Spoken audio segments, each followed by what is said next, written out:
Perkenalkan nama saya Esther Anugrah Krismawati dengan NIM 21450121.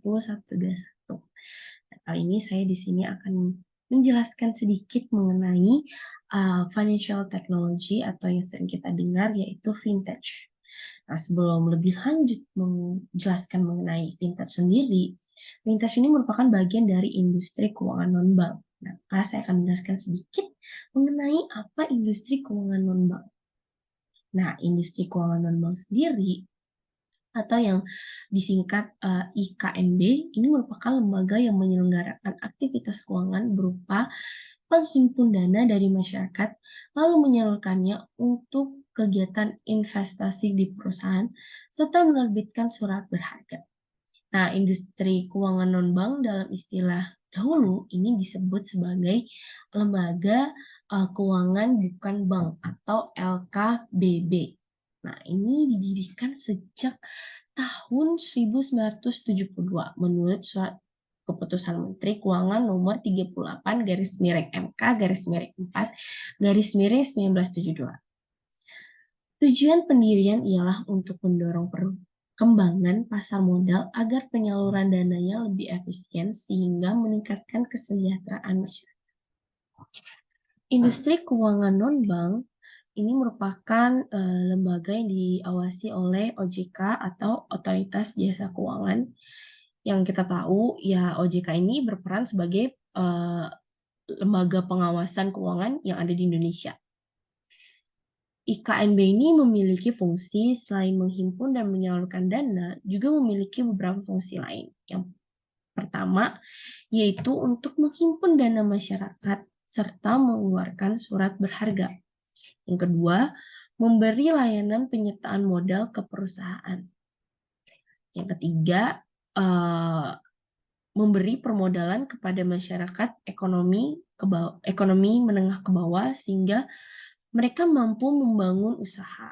Nah, sebelumnya yang kembali ke poin kedua, memberikan layanan penyertaan ke modal perusahaan, ini juga memberikan proyek-proyek tertentu dalam jangka waktu sementara sebelum diperjualbelikan ke pasar. Jadi bukan hanya memberi kepada perusahaan, tapi juga kepada proyek-proyek itu juga memberikan layanan. Nah, yang selanjutnya yang keempat, ini menjadikan perantara antara perusahaan di Indonesia dengan pemerintah agar mendapat kelancaran permodalan. Nah, yang kelima, sebagai perantara mencari tenaga ahli dan nasihat profesional. Dan yang terakhir, memperluas sumber pendanaan usaha di sektor swasta. IKNB ini sendiri dalam menjalankan usahanya mengedepankan dua prinsip utama. Yang pertama, yaitu melaporkan tiap transaksi yang mencurigakan, misalnya transaksi dalam jumlah yang tidak wajar di luar kebiasaan nasabah, sehingga dicurigai sebagai tindakan pencucian uang atau pendanaan untuk terorisme. Nah, di sini IKNB sendiri berhak untuk mencurigai misalnya ada transaksi yang tidak biasa terjadi yang dilakukan oleh nasabah, apalagi kalau misalnya jumlahnya mungkin transaksi yang dia bisa dapat cuma 1-2 juta atau range-nya sampai 10 juta gitu. Tapi someday dia dapat uang out of nowhere itu 500 miliar atau berapa yang benar-benar mencapai di luar kapasitasnya. Itu bank IKNB sendiri ini berhak untuk mencurigai apa. Ini bukan bank ya, maksudnya IKBN ini boleh aja untuk mencurigai dari kegiatan apa yang dilakukannya. Nah, yang selanjutnya prinsipnya yang kedua harus mengenal latar belakang nasabah, identitas saldo dalam rekening hingga kebiasaan transaksi.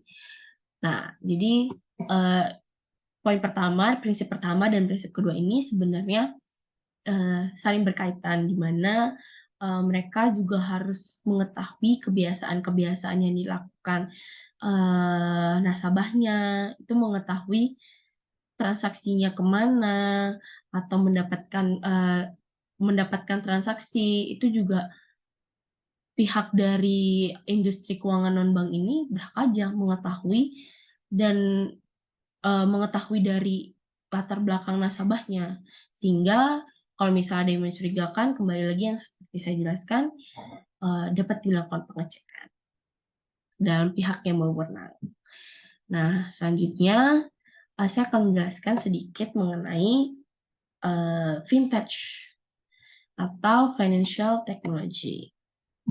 Nah, financial technology itu merupakan sebuah inovasi akibat menajamnya perkembangan informasi dalam bidang teknologi dan informasi. Seperti yang kita tahu, sekarang kan teknologi itu makin canggih banget, canggih secanggih-canggih.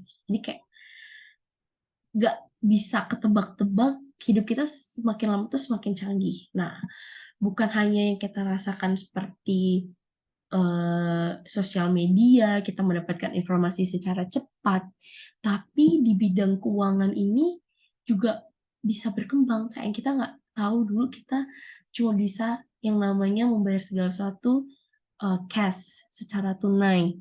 Tapi sekarang kita udah bisa ada ATM atau yang kita bisa ada m-banking, juga ada OVO, Dana, alat pembayaran lain itu banyak banget. Nah, ini merupakan salah satu perkembangan teknologi di bidang keuangan. Nah, uh, vintage ini terdiri atas produk-produk yang biasanya merupakan sistem yang dibangun sedemikian rupa yang tujuannya untuk menjalankan mekanisme transaksi keuangan yang spesifik. Nah, vintage juga merupakan suatu hal yang bersifat umum serta tidak terbatas pada satu industri jasa keuangan. Dengan hadirnya vintage, maka terdapat pula berbagai macam layanan keuangan yang dapat membantu masyarakat, yang dimana di sini untuk mendorong roda perekonomian yang dapat membantu masyarakat di sini agak lebih efektif dan lebih efisien, apalagi pada sektor keuangan. Jadi kalau misalnya seperti kita tahu, kalau kita bawa cash kadang-kadang kan jujur ya agak ribet gitu kan, harus bawa cash. Apalagi kalau kita nenteng uang sampai 1 juta gitu kan ribet. Bukan masalah ribet juga masalah keamanan, kayak kadang kita takut dan yang lain-lain. Nah, tapi dengan hadirnya financial technology yang kayak kita tahu, kita cukup bawa HP aja dengan mudah, dan kita udah bisa melakukan pembayaran. Kita mau beli apa, tinggal scan aja. Ini benar-benar sangat mempermudah. Jadi kita nggak perlu nentengin uang segepok kayak 1 juta atau berapa. Akhirnya kayak terlihat sama orang, tapi kayak lebih aman kalau misalnya kita tuh cukup membawa HP, dan itu juga akhirnya menjadi lebih mudah bagi kita. Ini salah satu keuntungan dari vintage.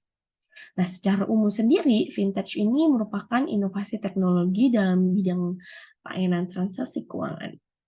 Menurut Peraturan Bank Indonesia nomor 19 garis miring 12 garis miring PBI garis miring 2017 tentang penyelenggaraan teknologi finansial, teknologi finansial merupakan penggunaan teknologi dalam sistem keuangan yang menghasilkan produk, layanan, teknologi, dan atau model bisnis baru, serta dapat berdampak pada stabilitas moneter, stabilitas sistem keuangan, juga efisiensi, kelancaran, keamanan, dan keandalan sistem pembayaran.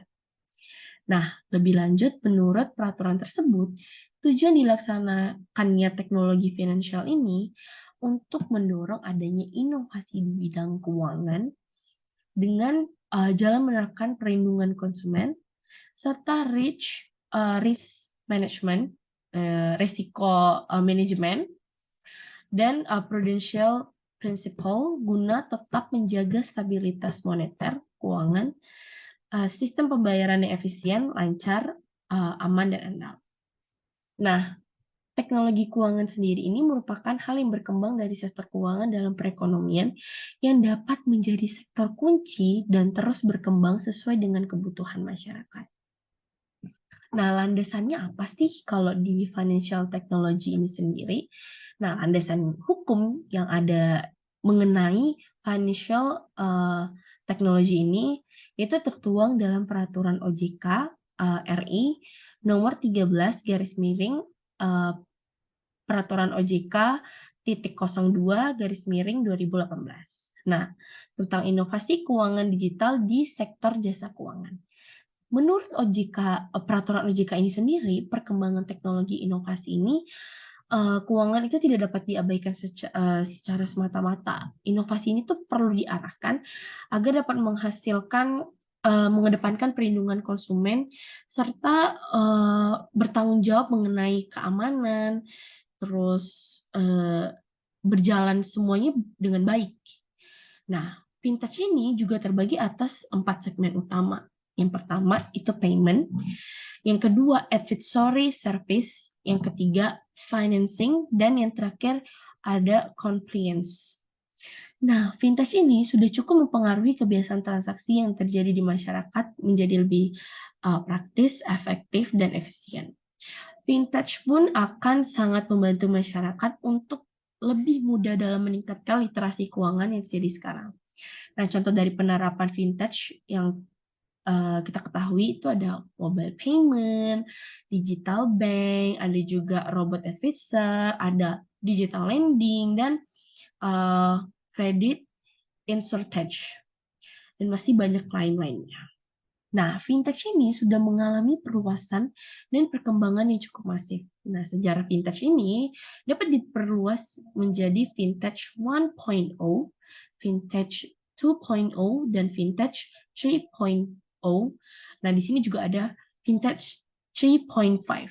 Nah, dalam periode vintage 1.0 dimulai dari tahun 1866 sampai 1967 ketika globalisasi keuangan baru mulai berkembang. Nah, hal ini tuh ditandai dengan adanya kabel transatlantik pertama antara Eropa dan Amerika pada tahun 1866. Sebelum ATM ini ditemukan oleh Barclays untuk pertama kalinya pada tahun 1967.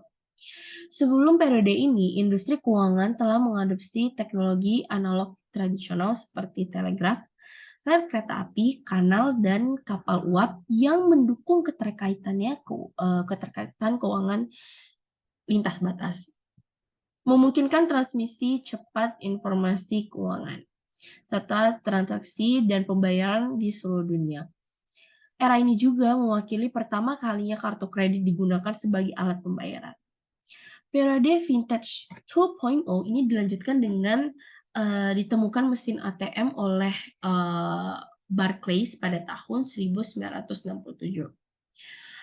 Periode ini awalnya itu dimulai dengan era digitalisasi di bidang keuangan. Kemajuan teknologi terus berlanjut, salah satunya dengan generasi pertama Automated Clearing House di Inggris pada tahun 1968, serta pembentukan Society of Worldwide Interbank Financial Telecommunication atau SWIFT sebagai jaringan oleh pasar keuangan global pada tahun 1973. Istilah vintage 2.0 ini digunakan dengan merujuk kepada FI tradisional seperti konglomerasi perbankan dan perusahaan asuransi. Dalam vintage 3.0 ini ditandai dengan munculnya berbagai perusahaan keuangan non-bank di periode ini, berbagai perusahaan teknologi raksasa, penyedia telekomunikasi, dan startup keuangan di seluruh dunia juga meluncurkan versi dompet digital seperti China Alipay pada tahun 2004, G-Wallet Filipina pada tahun 2004, dan Kenya M-Pesa pada tahun 2005. Kalau di Indonesia sendiri, vintage ini mulai muncul pada tahun 2015 dengan diciptakannya Asosiasi Vintage Indonesia atau singkatnya AFPI. Nah, di sini AFI yaitu berfungsi untuk memberikan fasilitas partner bisnis yang mampu dalam dunia teknologi finansial. Pada tahun 2016, mulai bermuncullah perusahaan-perusahaan vintage di Indonesia. Hal ini beriringan dengan semakin banyak aktif dan menggiatnya pengguna internet dan sosial media di Indonesia. Beberapa teknologi di balik industri vintage ialah radio frequency identification, Terdapat juga cloud infrastructure, yang selanjutnya big data analytics, yang sering kita dengar artificial intelligence, blockchain, dan cyber security. Nah, berdasarkan peraturan OJK nomor 77 tahun 2016, OJK ini mengatur vintage lending dalam hal pendaftaran penyelenggaraan, mitigasi resiko, tata kelola larangan, laporan berkala. Kemudian di bawah OJK terdapat Lembaga Asosiasi Vintage Penandaan Bersama Indonesia atau AFPI, yang di sini AFPI ini merupakan organisasi para vintage P2P lending bernaung. Sedangkan Bank Indonesia berperan dalam mengatur vintage sistem pembayaran Indonesia, mulai dari penerbitan izin penyelenggaraan jenis pembayaran hingga pengawasan. Semua perusahaan vintage sistem pembayaran wajib mendaftarkan ke Bank Indonesia dan harus patuh terhadap aturan yang dikeluarkan oleh Bank Indonesia, serta wajib melaporkan kegiatan mereka ini secara rutin. Seluruh kegiatan ini wajib dilaporkan oleh kepada BI. Nah, melalui peraturan anggota Dewan Gubernur nomor 19 tahun 2017, Bank Indonesia juga mengatur mengenai tentang regulatory sandbox yang merupakan ruang uji coba terbatas secara aman yang digunakan untuk melakukan pengujian terhadap penyelenggara teknologi finansial serta produk layanan teknologi dan model bisnis lainnya. Nah, seperti yang secara singkat yang kita tahu, banyak banget sebenarnya contoh-contoh dari financial technology seperti yang udah saya jabarkan di awal. Hal ini benar-benar mempermudah banget bagi kehidupan kita. Bahkan enggak hanya melakukan pembayaran di sekitar negara kita aja, bahkan kita bisa dapat melakukan pembelian di luar negeri. Seperti misalnya kita ingin membeli barang yang ada di Amerika, tersedia pembayaran PayPal. Nah, ini membantu banget buat kita yang ingin berbelanja atau menggunakan transaksi, jadi lebih mudah jika kita menggunakan vintage teknologi ini. Nah, tapi nggak semata-mata vintage teknologi ini berjalan sendiri. Mereka juga tetap harus diawasi oleh setiap, mungkin kalau di Indonesia ini harus tetap diawasi oleh OJK, tetap juga masih di bawah naungan Bank Indonesia sendiri, karena tetap aja memiliki kewajiban untuk melaporkan setiap kegiatan yang ada.